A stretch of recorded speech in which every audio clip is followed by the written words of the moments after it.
जरा सोचिए, अगर हम इमॉर्टल हो जाए और कभी ना मरे, बस अपनी आंखों के सामने हर उस इंसान की मौत देखे जो हमारा अपना हो, क्या आप ऐसी जिंदगी जीना चाहोगे? बस यही दर्द और तकलीफ फील करवाने के लिए गॉड एक इमॉर्टल एंटिटी को भेजते हैं जिसका नाम है फुशी। फुशी इमॉर्टल ही नहीं बल्कि उसके पास कई और भी पावर्स हैं, जैसे कि किसी के भी मरने के बाद वो उसकी बॉडी को टच करके उसी की तरह बन सकता है और भी बहुत कुछ। फुशी एक लाइट के शेप में अर्थ पर आता है और अर्थ पर सबसे पहली चीज वो एक पत्थर में बदल जाता है, क्योंकि वो सबसे पहले पत्थर से टकराया था। कुछ दिन वहाँ पड़े रहने के बाद फुशी एक वुल्फ में बदल जाता है जो उसके पास जख्मी हालत में आया था। ठंड की वजह से उसकी वही मौत हो गई।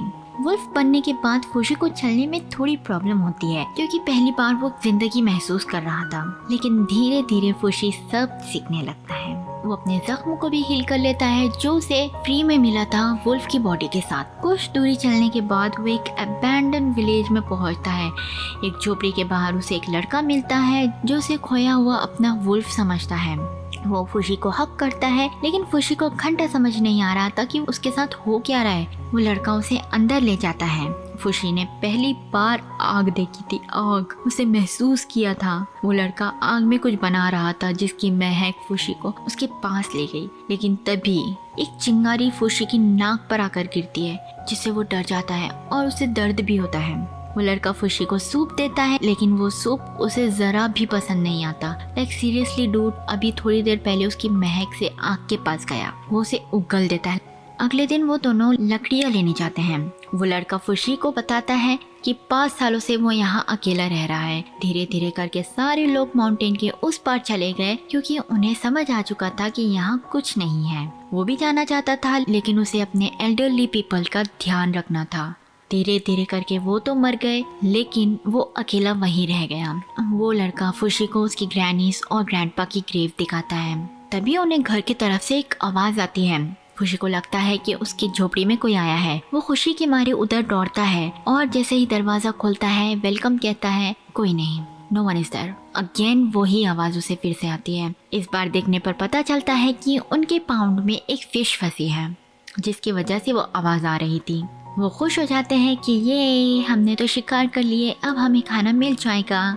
वो लड़का उन दोनों के लिए आधी फिश काटता है और आधी फिश को दीवार पर टंगा देता है। फिर वो फिश का टुकड़ा फुशी के आगे रखता है। फुशी ठहरा मासूम, उसे कुछ नहीं समझ में आता इसके साथ करना क्या है। फिर वो लड़का उसे बताता है कि फिश को खाते कैसा है। लेकिन सब रहने दो साइड में, भाई इस फिश को कोई पकाओ, रॉ फिश क्यों खा रहा है, आग है भून लो। पर एनीवेज, और फुशी भी जानवरों की तरह उसे खाने लगता है।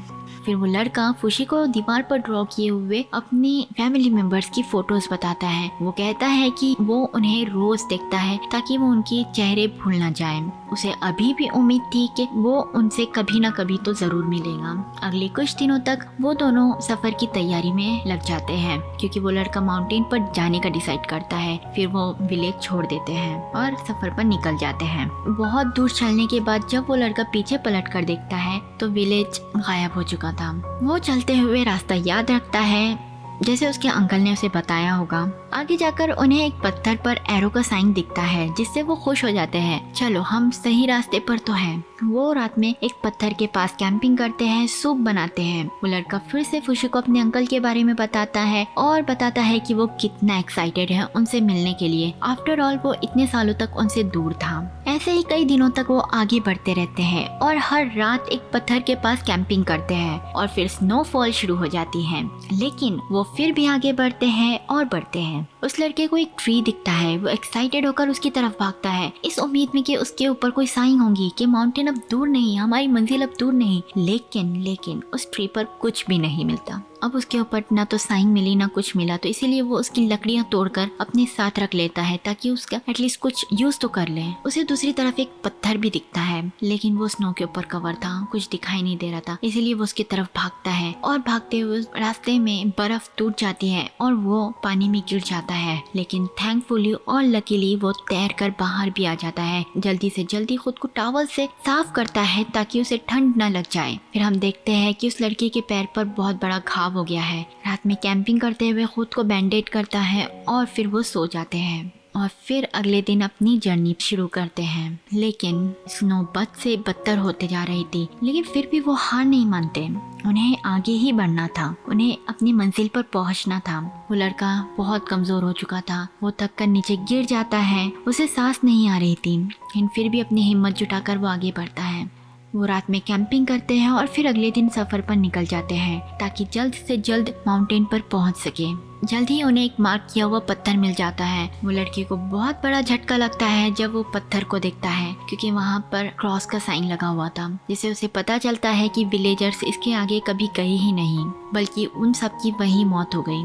वो प्रिटेंड करता है कि वो खुश है कि वो एंड तक आ ही गया, जहाँ उसे पहुँचना था वो पहुँच गया, लेकिन वो अंदर से टूट चुका था। उसकी जो आखिरी उम्मीद थी एक अच्छी जिंदगी जीने की और अपनों से मिलने की, वो खत्म हो चुकी थी।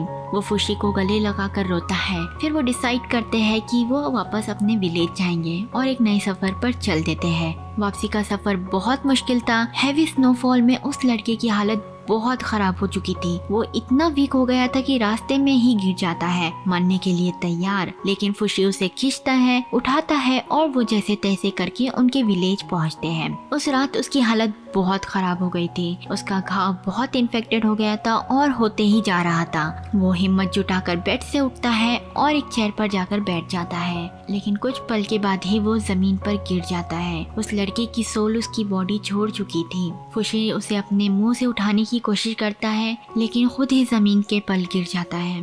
हम देख पाते हैं कि फुशी उस लड़के में बदल गया है। अगली सुबह फुशी अपने एक नई सफर पर निकल जाता है, लेकिन कई दिनों से कुछ ना खाने के कारण उसकी मौत हो जाती है। क्योंकि फुशी एक इमॉर्टल है, वो फिर से जिंदा हो जाता है। फिर वो कुछ देर और चलता है और फिर मर जाता है, फिर चलता है, फिर मर जाता है। यही साइकिल बार बार उसके साथ होती रहती है। एक बार तो वो 5 दिन तक होश में नहीं आया था और अगली बार 12 घंटे में ही होश में आ जाता है। हम देखते हैं कि फुशी एक माउंटेन की चोटी पर है, जहाँ से उसे एक नई दुनिया नजर आती है।